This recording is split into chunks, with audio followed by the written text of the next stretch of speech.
இன்னைக்கு மாப்பிள்ளை சம்பா அவலை வச்சு அவல் உப்புமாவும் ஒரு ஸ்வீட் அவலும் எப்படி செய்யலான்னு பார்ப்போம். இது உடம்புக்கு ரொம்ப சத்து தரக்கூடியது.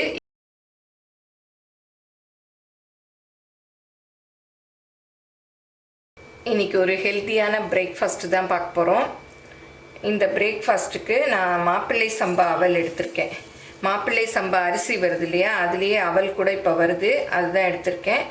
அந்த அவலில் ஒரு கப் அளவு எடுத்துக்கிறேன். இந்த அவல் ஊறுறதுக்கு ரொம்ப நேரம் ஆகும், அதனால ஒரு அரை மணி நேரமாவது ஊற வச்சிடணும். நான் ஒரு கப் அளவுக்கு எடுத்துக்கிறேன்.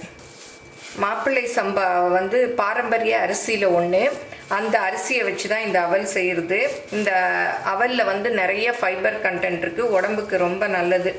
இது அந்த காலத்தில் மாப்பிள்ளைகளுக்கு செஞ்சு கொடுப்பாங்களாம், அப்போ தான் மாப்பிள்ளைக்கு நல்ல பலம் வருமா. அதனால இதுக்கு பேரே மாப்பிள்ளை சம்பான்னு இந்த அரிசிக்கு வச்சுருக்காங்க. இந்த அரிசி வச்சு நம்ம நிறைய டிஷ்ஷஸ் பண்ணலாம். இப்போ நான் அவலை வச்சு ஒரு ஸ்வீட்டும் பண்ண போகிறேன், கார அவலும் பண்ண போகிறேன். இந்த மாப்பிள்ளை சம்பா அவல் எங்கள் அன்னம்ஸ் ரெசிபி ஷாப்பில் கூட கிடைக்குது. நீங்கள் வேணுங்கிறவங்க ஆர்டர் போட்டு வாங்கிக்கலாம்.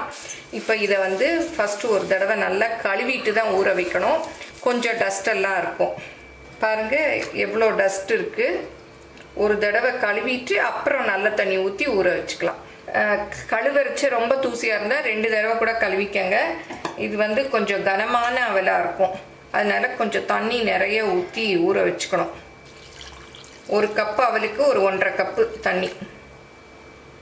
இப்போ அரை மணி நேரம் ஆயிடுச்சு, திறந்து பார்க்கலாம். பாருங்கள் சூப்பராக ஊறியிருக்கு அவல். தண்ணி கொஞ்சம் எக்ஸ்ட்ரா இருந்ததுன்னா அப்படியே எடுத்துருங்க, கொஞ்சம் எக்ஸ்ட்ரா இருக்குது.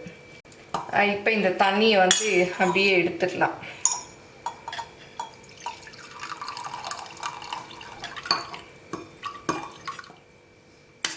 இப்போ அவல்லேருந்து தண்ணியை வடித்து எடுத்துட்டேன். இப்போ கொஞ்சம் ஸ்வீட்டுக்கு எடுத்து வச்சுருக்கேன். இதுலேருந்து உங்களுக்கு எவ்வளோ வேணுமோ அவ்வளோ எடுத்துக்கோங்க. நான் ஸ்வீட்டுக்கு கொஞ்சம் வச்சுருக்கேன், காரத்துக்கு கொஞ்சம் அதிகமாக வச்சுருக்கேன்.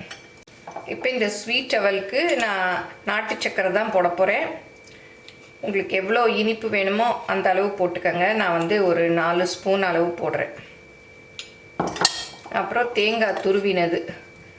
இது நான் எப்போவும் திருவி ஃப்ரீசரில் வச்சுருப்பேன் இல்லையா, அது பாருங்கள். இது வச்சு ஒரு 20 நாள் ஆச்சு, நல்லா ஃப்ரெஷ்ஷாக இருக்குது. இதை தான் போட போகிறேன். நீங்கள் ஃப்ரெஷ்ஷாக திருவி போடுறதுனாலும் போட்டுக்கலாம். தேங்காயெல்லாம் அவங்கவுங்க விருப்பம்தான், எவ்வளோ வேணுமோ அவ்வளோ போட்டுக்கலாம்.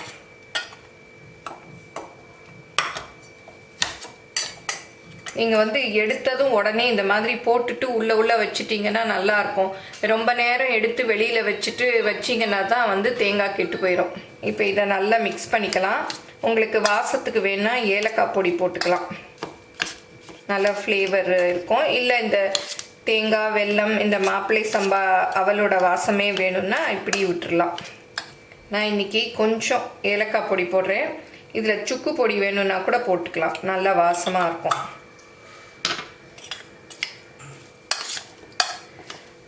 அவ்வளோதான், ஸ்வீட் அவல் ரெடி ஆயிடுச்சு. சாப்பிட்டு பாருங்கள். இனிப்பு பத்தலைன்னா இன்னும் கூட கொஞ்சம் நாட்டு சக்கரை சேர்த்துக்கலாம். இந்த நாட்டு சக்கரை உங்களுக்கு வேணும்னா அன்னம்ஸ் ரெசிபி ஷாப்பில் கூட கிடைக்குது, நீங்கள் வேணும்னா ஆர்டர் போட்டு வாங்கிக்கலாம்.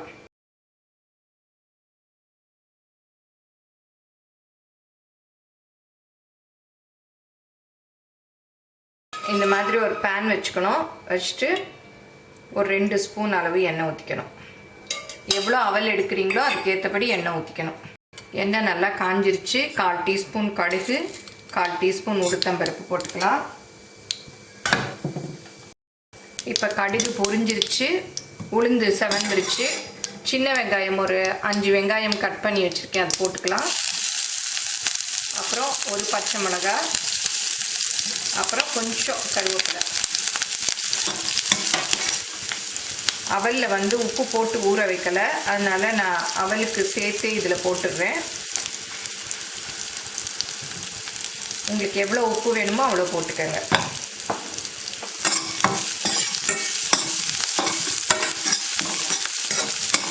இப்போ வெங்காயம் நல்லா வதங்கிடுச்சு. இந்த ஊற வச்ச அவலை இதில் கொட்டிடலாம். இதை நல்லா மிக்ஸ் பண்ணி விடலாம். இப்போ நல்லா மிக்ஸ் பண்ணி விட்டாச்சு. அடுப்பை வந்து ஆஃப் பண்ணிடலாம்.